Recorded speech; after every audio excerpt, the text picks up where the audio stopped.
yosh и приятный. Patsientkamizga homiladorlikdan saqlaydigan, qo'l teri ostiga qo'yiladigan implantni qo'yapmiz. Tak, bor og'riqga mana shu kuchli og'riq bo'lmadimi? Yo'q. Implant haqida siz boshqa joydan ham tanishib kelgansiz, o'zingizni qaroringiz, to'g'rimi? Ha. Aynan nima uchun implantni tanladingiz saqlanish uchun? Spiral qo'ymaydigan. Spiral qo'yishga qo'rqdingiz, shunaqa dedingiz boya. Da, bu matkaga qo'yilmaydi, teri ostiga qo'yiladi. Qo'yish ham deyarli og'riqsiz. Mana shu ignani uchi kirganini bilmasa bo'ldi, bu yog'ini hozir sezmaysiz. Video jarayonida ham videoda endi bu ko'rsa bo'ladi. Tak. Qo'yamiz.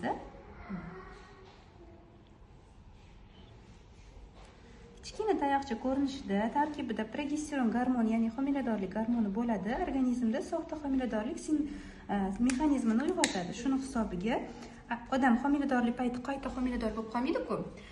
Shuning hisobiga 99% ishonchlilikda 3 yil muddatga homiladorlikdan saqlab beradi.